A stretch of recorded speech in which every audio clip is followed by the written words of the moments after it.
¿Sabían que todas las condenas por brujería de los juicios de Salem fueron revertidas legalmente a lo largo de más de 300 años? Y que la última exoneración se dio en 2022 a favor de una mujer llamada Elizabeth Johnson Jr.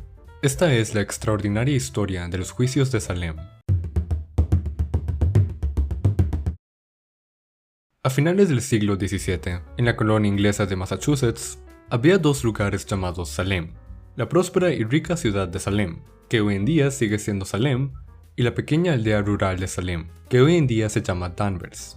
Esta aldea carecía de una autoridad política fuerte, lo que facilitaba que su gente viviera en medio de tensiones, en especial por disputas territoriales. Hacia el año 1689, después de la renuncia de 3 pastores anteriores, llegó a la aldea de Salem un nuevo pastor, Samuel Parris, gracias a la influencia de los Putnam, una de las familias más importantes de la aldea, que quería abarcar más tierras e imponer su influencia.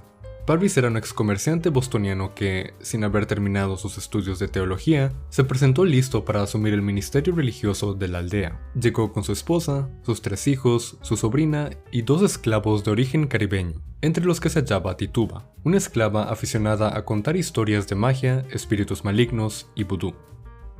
Parecía una buena opción, pero poco después de llegar, Parris, además de demostrar una línea puritana y extrema en la religión, también exigió a la aldea más compensaciones económicas por su posición, incluyendo la propiedad de la casa del pastor. Todo esto dividió a la comunidad entre quienes lo criticaban y lo querían fuera de la aldea y quienes lo apoyaban.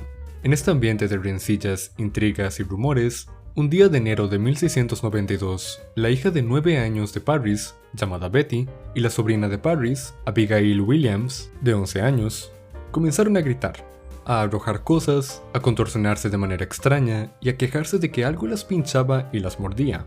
Asustado, Parris llamó al médico, que no sabiendo explicar lo que ocurría, afirmó que se trataba de algo sobrenatural. Pronto, Amy Putnam, de 12 años y amiga de las otras 2, comenzó a experimentar los mismos ataques.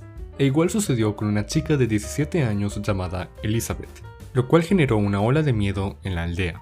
Parris interrogó a las chicas y estas le aseguraron que eran víctimas de brujería y acusaron directamente a 3 mujeres: Sarah Good, Sarah Osborne y la esclava Tituba.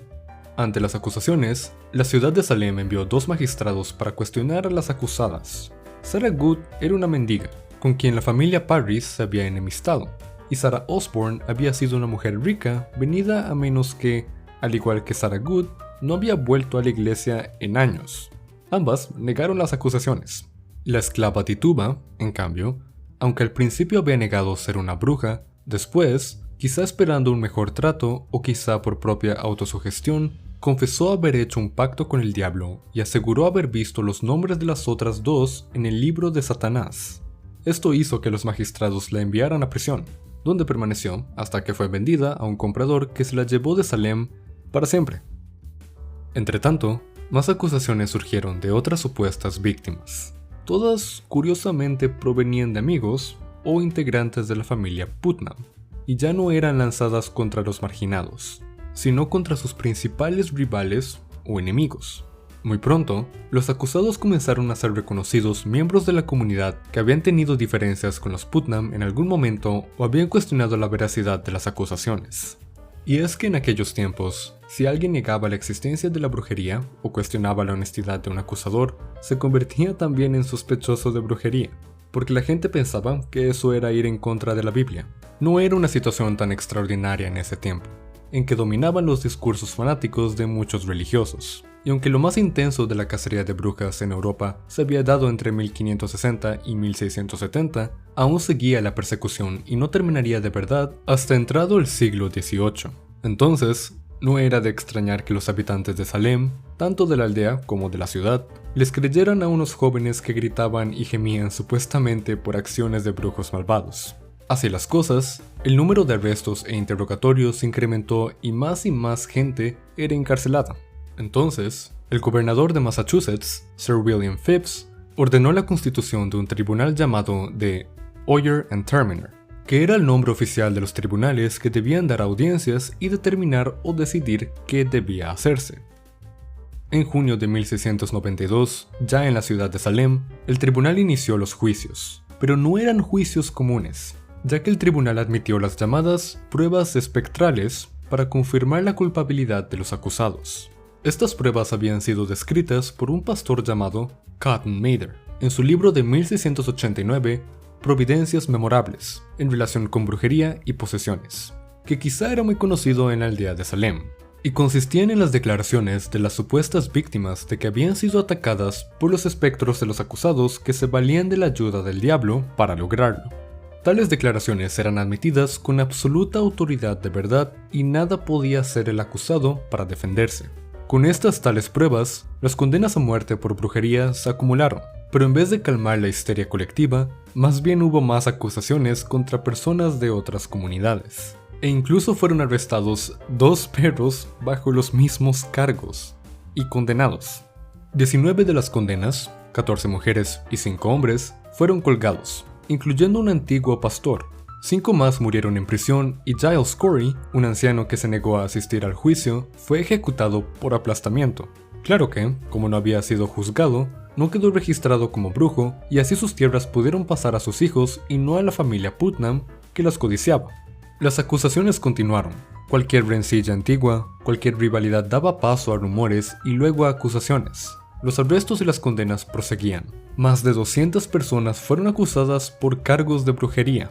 Esto hizo que muchos comenzaran a sentir rechazo por los juicios, incluyendo teólogos y juristas, que pedían eliminar las pruebas espectrales. Entonces la esposa del gobernador Phips fue señalada como bruja, y fue cuando el propio Phips decidió suspender al tribunal, perdonar a muchos de los acusados y ordenar un nuevo tribunal que eliminó las pruebas espectrales. Después de eso, las condenas se redujeron drásticamente, pero aún así, continuaban los juicios. Hasta que en mayo de 1693, Phips perdonó a todos los prisioneros por cargos de brujería. El daño estaba hecho. La reputación y la vida de más de 200 personas habían quedado arruinadas, y empezaron los arrepentimientos, las retractaciones y las reparaciones. En 1997, la Corte General de Massachusetts ordenó un día de ayuno por la tragedia de Salem. En 1702, la Corte declaró que los juicios habían sido ilegales. En 1711, la colonia aprobó una ley para restaurar los derechos y el buen nombre de muchos de los acusados, y pagó hasta 600 libras a sus herederos.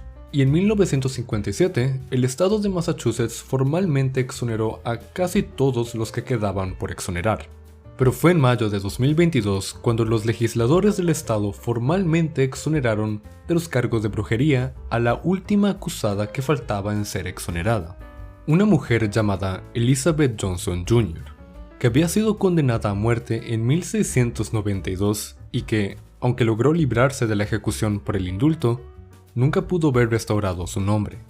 El terrible evento de Salem sirvió de inspiración para numerosas obras de arte, incluyendo la obra de teatro de Arthur Miller titulada El Crisol, que utilizó los juicios de Salem como una alegoría de otra terrible persecución en la historia de Estados Unidos, la emprendida por el senador Joseph McCarthy en los años 50.